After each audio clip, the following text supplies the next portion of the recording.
Next day, wine POV. As I entered my office, I noticed that Minho was nowhere to be found. This was unusual because he always arrived earlier than I did.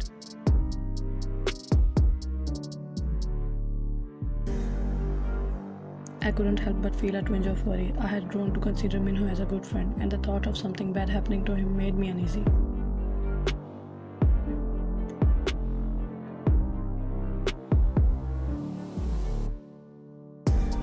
Lost in my thoughts, I was brought back to the reality when Kim's secretary Yojin walked in with a stack of files.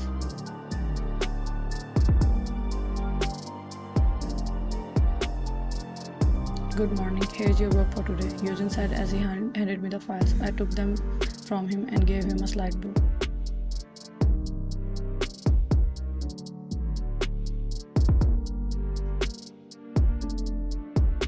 Good morning, is Mihno not here today? I asked.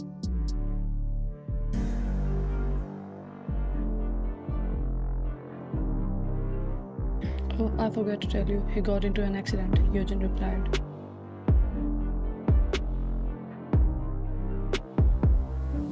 I felt a jolt of shock run through me. What? How did it happen? Is he okay? I bombarded Yojin with questions, unable to hide my concern.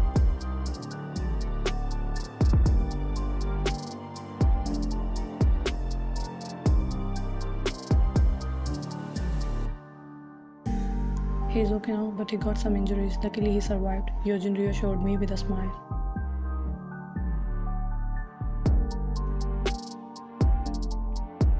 However, something felt off, and I glanced over at Kim's office and saw him staring directly at me with a fierce gaze. When he noticed my gaze on him, he gave me a slight smirk, as if he had won something.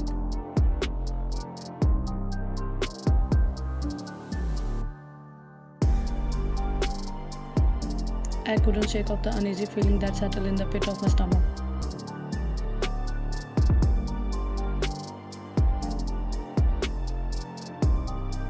Something about the situation felt off, and Kim's reaction only made it worse.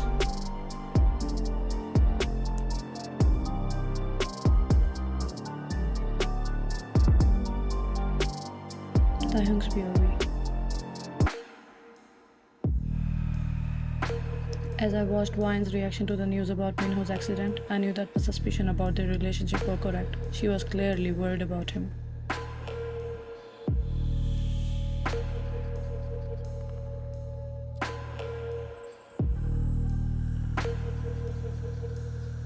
But before I could dwell on this any longer, Yeke walked onto my office, looking furious. Why did you do this to Minho? He demanded, his anger palpable.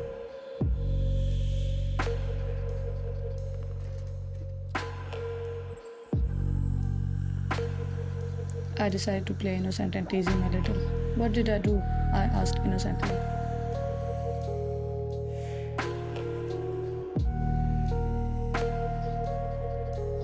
Don't tease me, Hong. You plotted this accident. I know it, JK said firmly.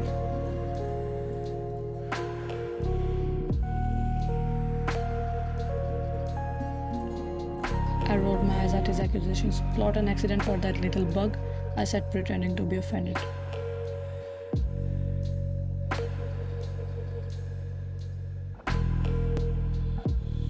No, I didn't plot that accident. One phone call was enough to do the work, I said, my expression darkening.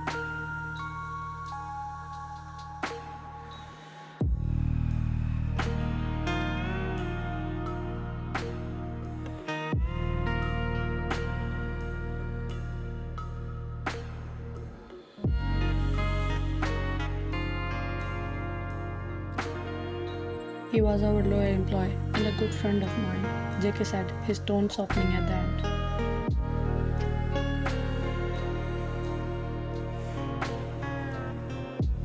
And that good friend of yours should have stayed away from what's mine, I said, my voice firm.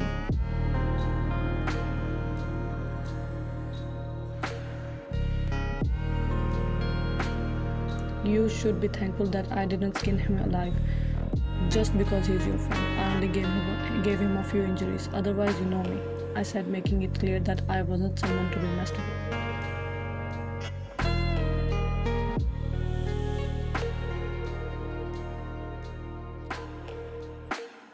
JK sighed and looked at me with disappointment. You didn't do the right thing, he said before turning to leave my office.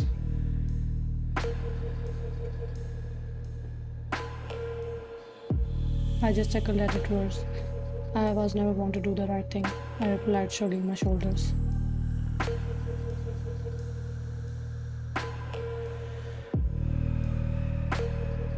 JK could never understand the lengths I would go to protect what was mine.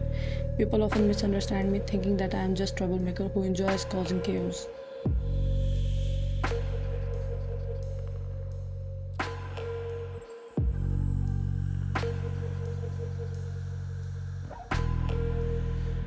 But the truth is, I know what I want and I'll do whatever it takes to get it. Sometimes that means doing things that others may consider wrong or immoral. But I don't care about their opinion. I live my own rules and follow my own path.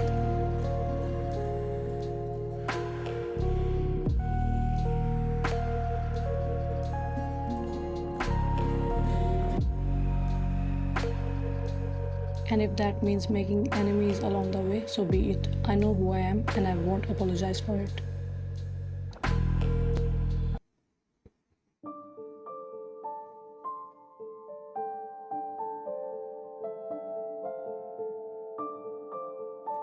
YN POV at 5:30 p.m.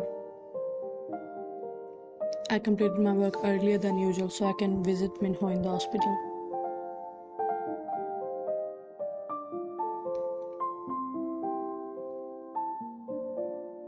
I walked towards Kim's office and knocked on the door. After hearing his deep voice granting me the permission, I walked in.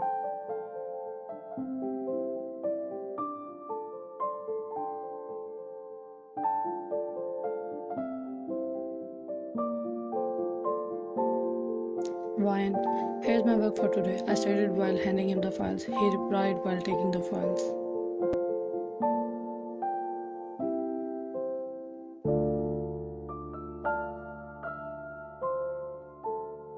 Tai, you completed your work early? Are you going somewhere?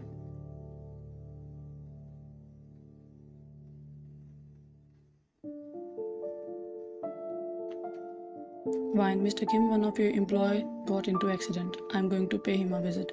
I said and tried to notice his expressions, which surely changed as I mentioned Minho.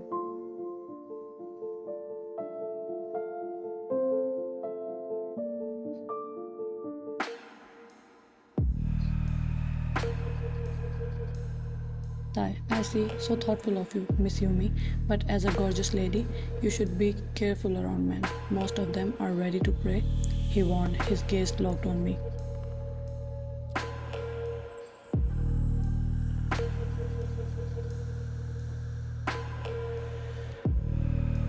His words caught me off guard, and I felt a hint of anger rising in me.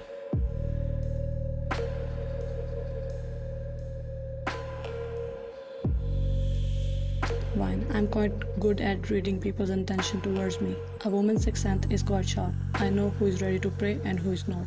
I don't need anyone to tell me how to live my life, I retorted sarcastically, meeting his intense gaze.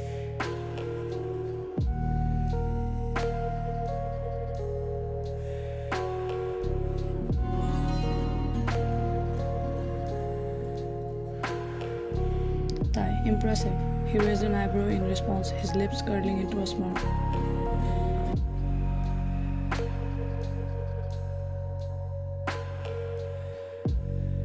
Sorry to say, Mr. Kim, but your thoughts about women being big were not impressive. I stated firmly, my tone conveying my disapproval.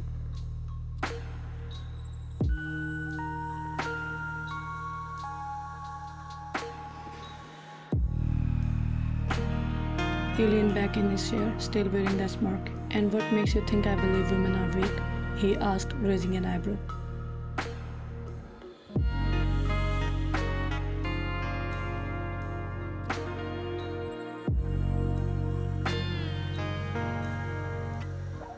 I rolled my eyes. Your comment about men preying on me suggests that you think I'm too helpless to defend myself.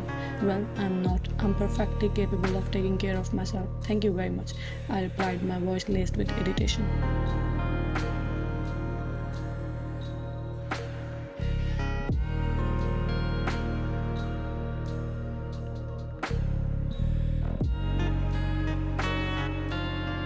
He seemed amused by my reaction, but his expression shifted slightly. I didn't mean to offend you, Miss Yumi. I just want you to be careful, he said in a softer tone.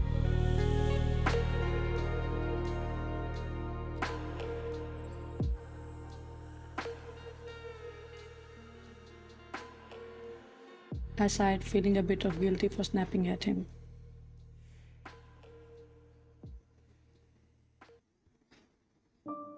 I know you mean well, Mr. Kim, but I can take care of myself, and I think it's important to challenge those outdated notions about women being weak or helpless. I explained, trying to keep my tone more calm.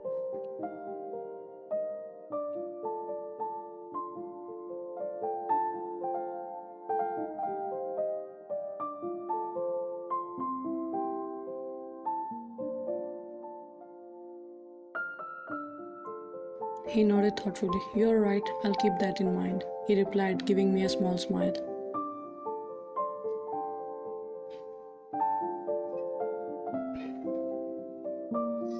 Feeling a bit embarrassed about my outburst, I bowed once again and quickly walked out of his office.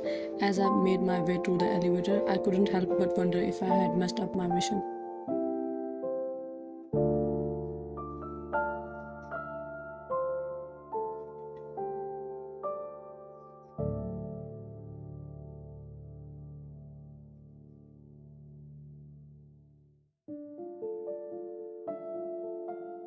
As I stepped into the elevator, I took a deep breath and tried to shake off my frustration. It was important to stay focused and level headed if I wanted to complete my mission successfully.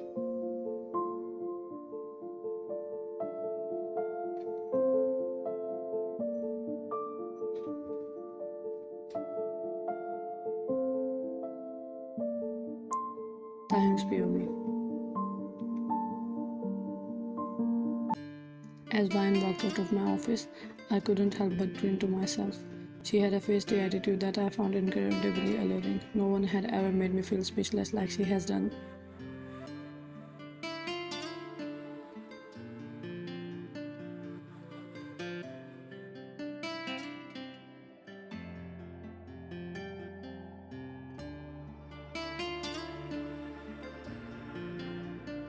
I rubbed my lips with my finger, still feeling the tingling sensation from our intense eye contact.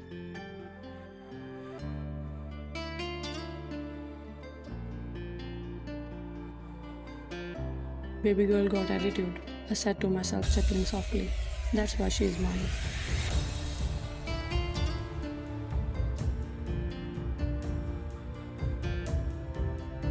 If anyone dared to speak to me with the tone and attitude that she had just used, I would have snapped their necks in a second without a second thought.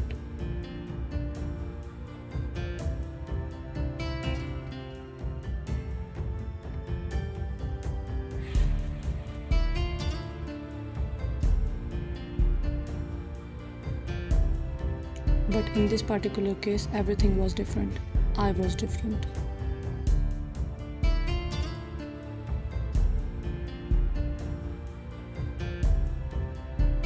I found myself holding back, restraining the dark impulses that typically govern my actions.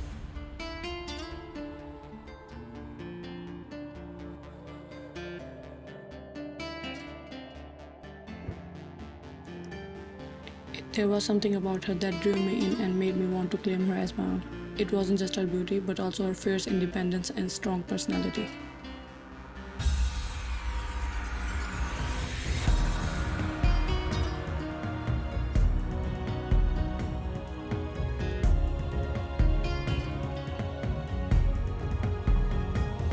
As I sat back in my chair, I couldn't help but think about her. I wonder what she was like outside of work and what her interests were. Perhaps I would have to find out for myself.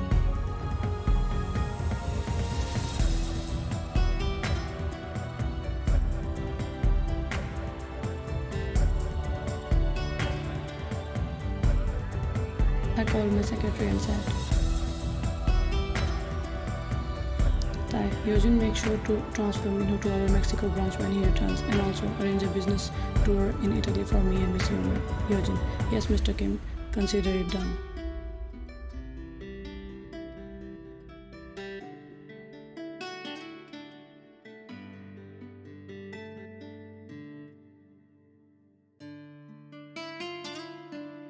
Tai, and one more thing. Eugene, keep an eye on Yumi.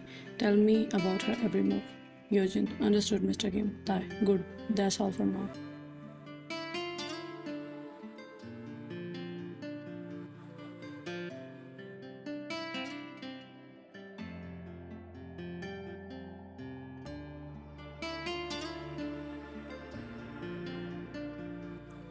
I hung up the phone and leaned back in my chair with a satisfied smirk on my face, knowing that everything was going according to plan.